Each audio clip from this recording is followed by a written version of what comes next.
De storm die vandaag over Nederland trok is de zwaarste sinds 1990.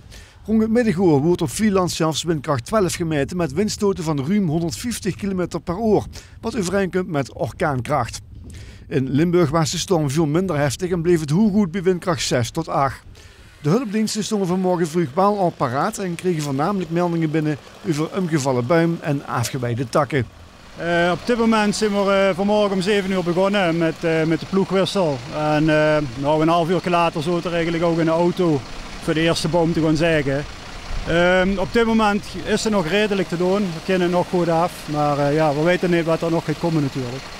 Dus dit is de derde boom voor vanmorgen, maar we hebben altijd even gewerkt om het op een veilig op te kunnen ruimen. Dus.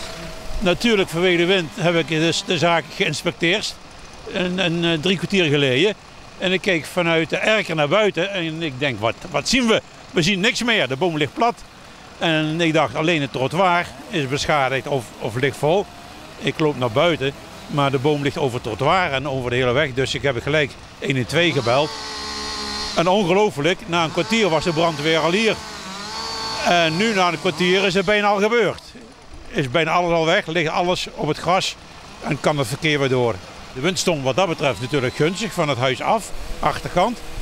Dan was de ramp natuurlijk wat groter geweest. Hè? Maar ja, we hebben misschien het ergste gehad met de wind. Als ze wat afneemt, dan denk ik dat we wel meteen genoegen moeten nemen. Ja. In Sittard raakten een vrouw en een kind gewond door een omvallende boom. Ze zien met onbekend letsel naar het ziekenhuis vervoerd. Verder was er nog in een paar andere plaatsen last van materiële schade door de storm. In Nut zien een paar gevelplaten van een onbemand tankstation losgeraakt door de hevige wind. De brandweer heeft ervoor gezorgd dat deze platen weer vastzitten. In Geleen is er een boom op de speelplaats van de basisschool de Hoever omgewaaid. Deze beschadigde het dak van de garage neven de school.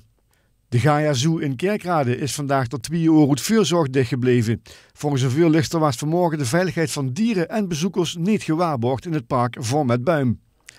De NS riet vandaag in verband met de storm met een aangepaste dienstregeling. In Limburg rijden er minder intercities van Sittard Noord-Noorden en omgedraaid. Reizigers moeten door rekening houden met langere reistijden. In Limburg was de eerste overlast in de loop van de middag voorbij, maar voor sommige mensen had de wind nog wel even gebleven.